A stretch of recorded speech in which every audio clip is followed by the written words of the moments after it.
Welcome to Forced Feedback, the sim racing show that gives you, the driver, your chance to be heard. And now, your host, RutgersKev. Hello, everybody. Welcome back to another episode of Forced Feedback, the first episode of Forced Feedback. This is formerly the RutgersKev Show, now called Forced Feedback, the only show where you, the driver, can leave your feedback. Call us, 732-965-8773, or send a video or audio file to RutgersKevShow@gmail.com. Joined this week by Billy Smith. Hi, Billy. Hey, Kev. Thanks for having me again. And we're going to talk about Daytona 24. Now, Billy was on the last show, which was the last ever RutgersKev show. So it's kind of confusing here. But we had the Daytona 24 preview, and now we're going to do the Daytona 24 post show. So I ran in two versions of the Daytona 24. I ran in the second one and the third one. And Billy ran in the first one and the second one. The only two that was supposed to happen until some server issues went down, which we'll talk about. So I ran the DP first, and then I ran the GTE. But Billy did the opposite. Billy ran GTE first, and then the DP, right, Billy? Yeah, that's right. It's kind of funny that we did that.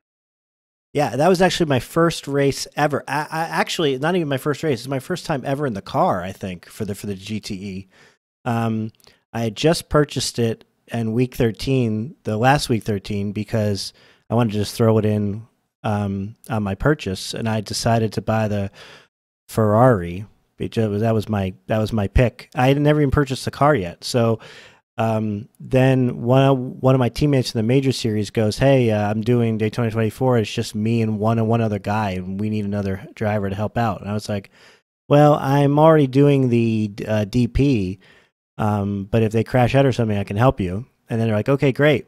Well, then when the servers went boopy and they started the second race, or I guess the third race, I said, well, I guess I'm available now. So I ran two stints to start the race with them. First time ever in the car. Strength of field very, very low. I started third and just kept the car in the top five for 2 hours. So it's I can see why the GTE is so popular. Very easy car to drive. Yeah, and like I was going to say, you started the race, right? Because I think I saw part of your stream in between my two races that were going on simultaneously. Yeah, I started the race because I had a couple hours to kill before I got in the car for the DP. So I was like, yeah, I can help you guys out.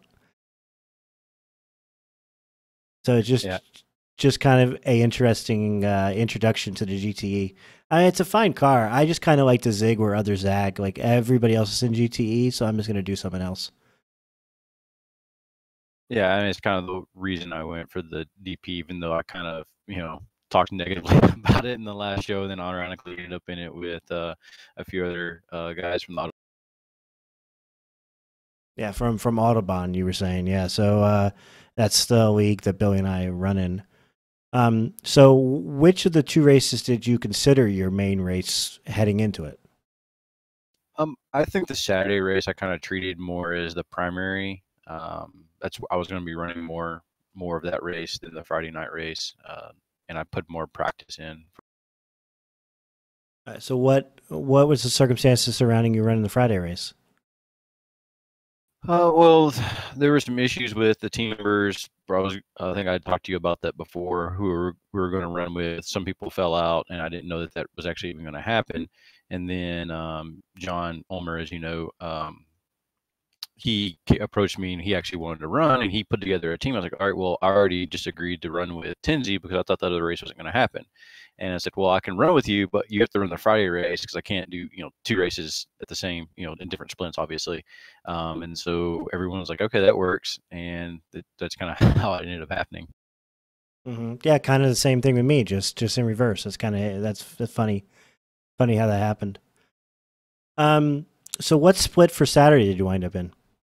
Second split. I think we missed the top split by a couple hundred points. We actually thought we were going to be in the bottom of the first split. But I think a lot of people ended up zagging, as you would say, instead of running the GTE, that's where everyone was running. I think some people went to go to the GT3s or the DPs just to be able to get into the higher split because less people are going to be running. And I think enough people did that I think Tenzi had 5,400 or something like that, and we were still in the second split. Hmm. Yeah, I was in split six, the All Star race. Jimmy Broadbent, Nicky Tim, Craig A. Williams, all in the same race. So from a streamer perspective, I was up against a lot of stiff competition, but I was the only one in the DP, so I guess I had that going for me. But anyway, so just give you a quick rundown of how my race went. We were one of the servers had the blinking at the start, which we'll talk about more in depth, and we actually discovered it was one of the most cleanest first hours to any endurance race ever as a result of the blinking, because everybody was taking it carefully. And we just got out of the woods there, and the servers came back full. And then my teammate's computer crashed on him while he was in the car. So the car just came to a dead stop in the road. No one hit him, thank God. And we took a tow, and we were 2 laps down, and we finished third on the lead lap. For the average lap time, we were actually faster than the car that won the race. So that was another one of these ones that got away for me. People take these special events seriously. I take these special events seriously. I want to do it the right way. I don't want to just log in with somebody with a 500 I rating, and be in the bottom split and win. I want to do it the legit way. So I was on a team with all drivers around the same I rating as me. So to get third with our issues, I'm pretty proud of. I'm pretty proud of our pace. I'm definitely proud of my driving. I didn't have any hiccups really at all the entire race. So it was nice. It was a fun race. Much better experience than last year. Billy, how did your race go in the DP? Actually, that was probably one of the cleanest open races I've experienced in a really long time in iRacing. There's always a few problem children out there that were kind of hazards to be around. We actually, unfortunately, got involved with the server when it was blinking the first lap. A guy got to the back of us when I checked up for some other cars, and that put us a lap down right away. But for the rest of the race, there was almost no attrition. It was just cars just lapping constantly. I think we had, if not 40, high 30s cars remaining at the end. I think it was over 40 cars running at the end. There was just no attrition really. Yeah, it'd be interesting to see. I didn't go back and look at the the turkey timeline or anything like that, but I wonder if, a year ago, did they really have well, a year ago for sure, I rating wasn't in effect for these races. And it may have been more than a year ago, but you couldn't fix your engine once you blew your engine, and now you can. So I wonder if the combination of all that is making people finish when normally they wouldn't finish. So you'd have more, back in the day, somebody would crash and get 20 minutes of required repairs and just quit because you don't lose anything. There's no I rating, nothing. So now you have more incentive to keep going because of the I rating gain or lost. Yeah, and that also definitely applies with the prototypes, because that initial accident I was involved in, getting rear-ended, I had a meatball and had to come in and pit, and it was, I think, 2 minutes repairs or something like that. They replaced the rear, body panels of the car, and the car had no difference in speed. We finished the race. I think we had 1 or 2 self spins the whole race, but no other contact really. A couple fender benders here and there, but the car was clean. When we finished the race, and a lot of the GT cars in that race didn't really have any damage at all either. Mm-hmm.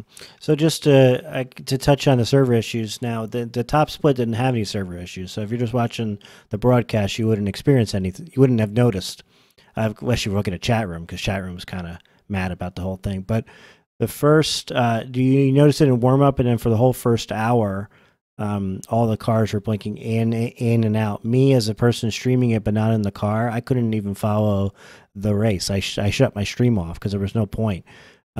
Jimmy Broadbent was in his car to start the race, and you saw from his perspective what it was really like. It was like a car appearing in and out every 3 seconds. So you just pretty much had to just assume that everybody else was going to hold their lines and not spin out in front of them, and you just kind of kept that little bit of space between you and the car in front of you, just to get through it. and we were afraid it was going to be 24 hours of that, but it turned out it was only an hour. Now, credit to iRacing. You know, they've done a lot of bad things to these special events and server issues in the past, which we've documented on prior episodes of the show. There's really no reason to go over them again.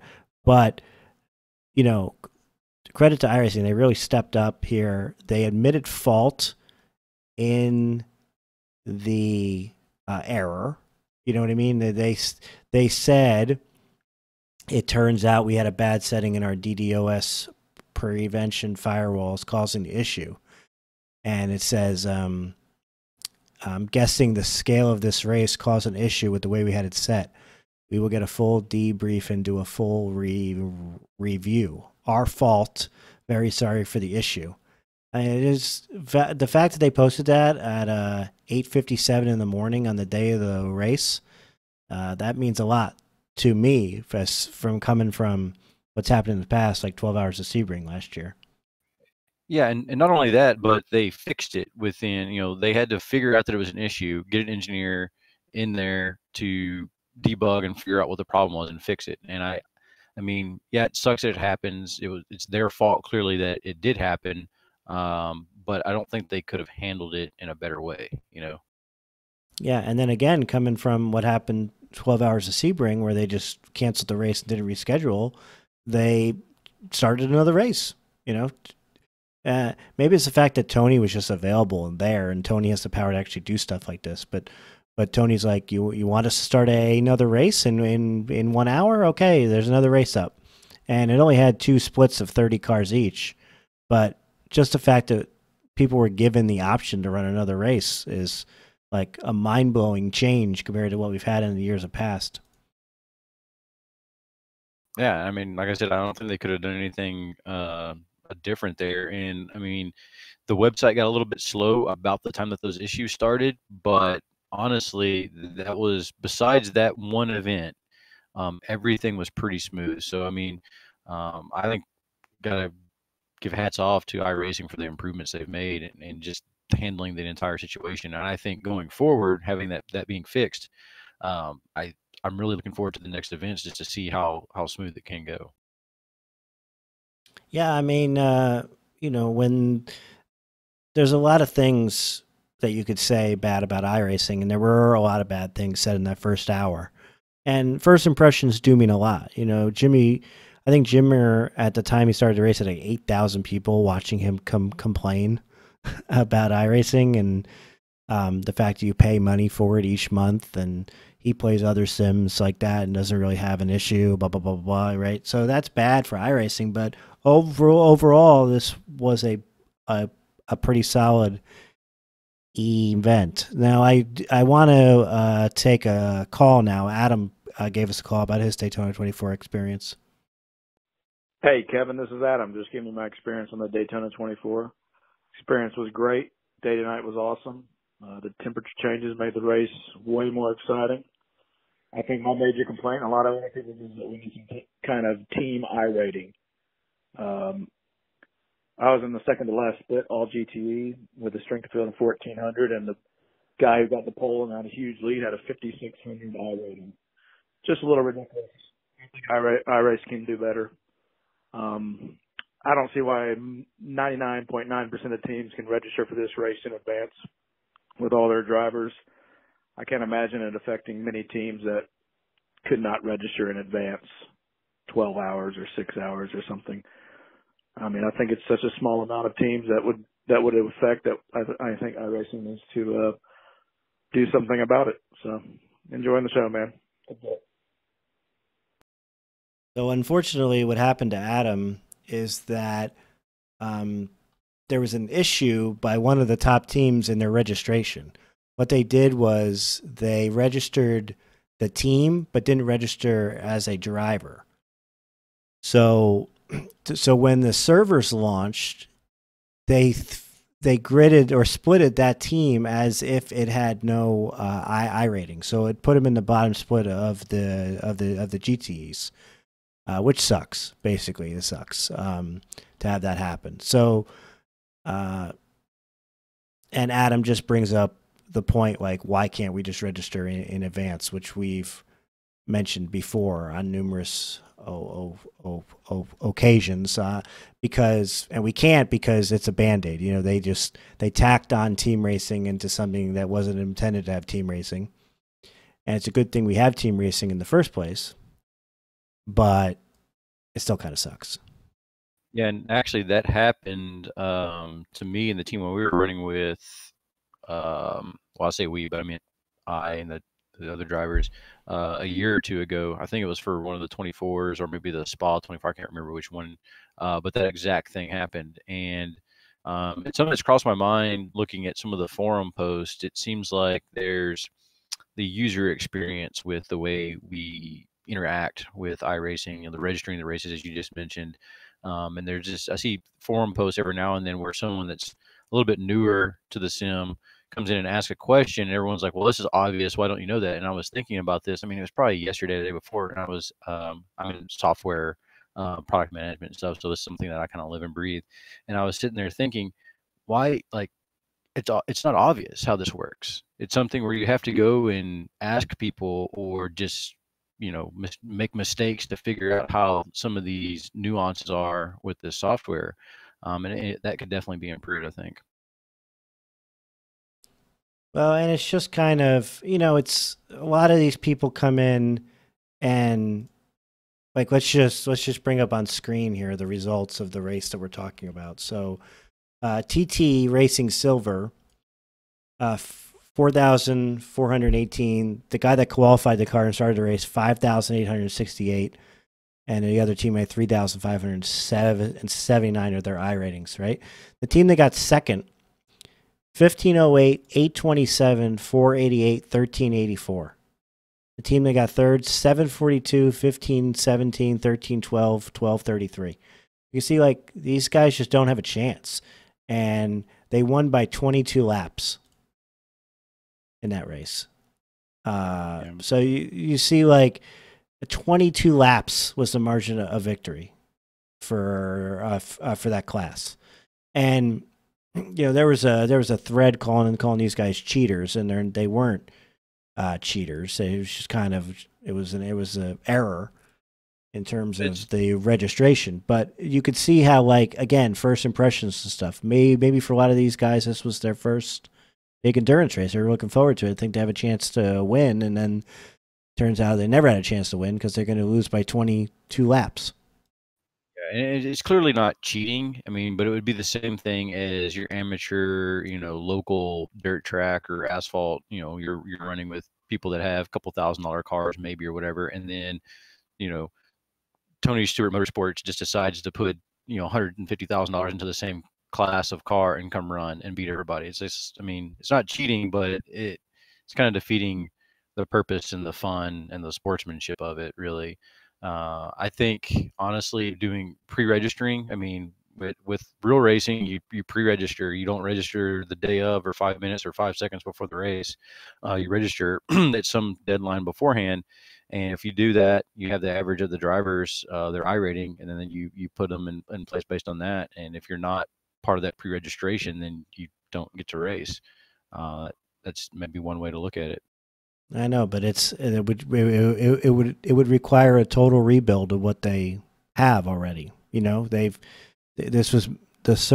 have now. The system was meant for single car drivers, and they kind of band-aided this in. So, as somebody like me, I mean, if Billy wanted me to be on his team, I'd be on his team, right? But if a bunch of guys with 500 iRatings wanted me to be on their team to boost them up, I would probably say no. You know what I mean? So I take these special events seriously, but you look at some of these results in this split here, split 10. Phoenix Racing Club DP won by 8 laps over their nearest opponent. And you look at the driver who probably registered, 1316 is his iRating. And I say he probably registered because all the teams in the split are around that same iRating. But other drivers on the team have 3,000, 2,700, 2,085, right? Now, I'm not even saying that these guys are cheating, because maybe the only person that was awake at the time registration happened is the guy with the 1316. I don't know, right? But when you see the drivers of Phoenix Racing Club post on Reddit that they won and the big picture of them winning, and then you have a guy like me who's like doing it right, it kind of like leaves a sour taste in your mouth. Anyway, that's the problem that we're always going to have with these team events, and why I've been against every single special event being a team event outside of the Roar. Why is every single road event a team event? If it wasn't, we wouldn't have these problems. Let's take a call from Logan really quick. Hello, Kevin. I did not participate in the 24 Hours of Daytona. I am leaving my feedback from Logan Sheets. Thank you very much. Wow, Logan. Thanks for your feedback. Appreciate it. So, Logan actually brings up a good point there. Not everybody in the service runs a Daytona 24, but certainly, damn, it seems like it. There was 5,000 plus drivers in this race. Does that make it the most popular race in iRacing? It probably does. But Billy, what do you think would get more drivers, the Daytona 24 or the Le Mans 24? If the events coming up, the Bathurst 12-hour, I believe, the Sebring 12-hour, if those go well, no server issues, then I think the Le Mans 24 will be bigger. If there are issues, I think people are going to, is the day to night that I really think drew the crowd of drivers for this race, being the first one with that. And a lot of people are turned off when they have those issues, because you practice, you put all the effort, you arrange the teams, you set aside the time to be able to do these races. And if something like that happens, then that really, takes the wind out of your sails of really wanting to be able to do these events. But I think, like I said, if those two upcoming events do really well, as far as from the iRacing, from the infrastructure side, then I think the Le Mans 24-hour race will actually have more drivers and more splits. All right, let's take one more call. Oh, hey, Kevin, Matt Malone here. Look, couple of things. Hey, I really like what they're doing at iRacing. I'm really looking forward to the future and what it's really going to blossom into. I mean, I think we really got something going, 10 years in the making, my thoughts. And, yeah, keep up the good work, buddy. Now, something you touched on, Billy, which also touched on that phone call, is that, there's a real big game changer here with the day to night. And the big announcement that happened this week is that Marcos Ambrose is running the Bathurst 12 hours with me and Billy Smith. And one of the big reasons why Marcos is finally doing an endurance race, he's never done one before, is because he's like really excited about the day-night transitions. He ran in the Roar and could really appreciate the changes in the track, and how you had to, like you could sense the track changing as the temperature changed, as the sun set, how a cloud came, and those kind of things. And it really is a big game changer for iRacing, and I do think that we're on the cusp of something really big. Yeah, I can't agree more. It just adds so much more immersion to just the whole event. I remember in the Friday night race, I was actually running during the sunrise or the happy hour, and was just clicking off really fast laps as the temperature was kind of getting to its the bottoming out as the sun was coming up. And then by the time I was finished with my set of stints, it would already started getting slick again. And that's just the whole different thing, as it goes night and you start getting close to hitting the rev limiter, or maybe hitting the rev limiter in the draft. It's just like you said, with the cloud cover. I mean, it's both in the way the race and the car behaves, and just visually, it's way more immersive than what it used to be. Okay, well, that's about wrapping up our Daytona 24. You know, we had a couple issues in the beginning. Certain splits had their issues with the way drivers had registered, but overall, a pretty positive event. Pretty positive from the top split perspective. Having a real life driver like Sage Karam win, the overall is that's pretty huge in my opinion. So all in all, a successful event. Now, if you're still listening at this point, that means you really like the show, and you're probably a podcast listener. So you may be confused as to why the show is now called Force Feedback. So Force Feedback is now part of a network I have on YouTube. If you listen to only the podcast version, you may not know you may not know about YouTube. So the YouTube channel, my YouTube channel, is now being rebranded as the Warmup Lap, and the Warmup Lap is going to be a sim racing hub of all kinds of different shows, including this show, Force Feedback. What used to be called the RutgersKev Show is now the title of my stream. So every time I live stream, I'm going to call that the RutgersKev Show. And then, so the idea is that we're kind of rebranding away from RutgersKev and rebranding into something that's more marketable and something that could be used on iRacing paint schemes.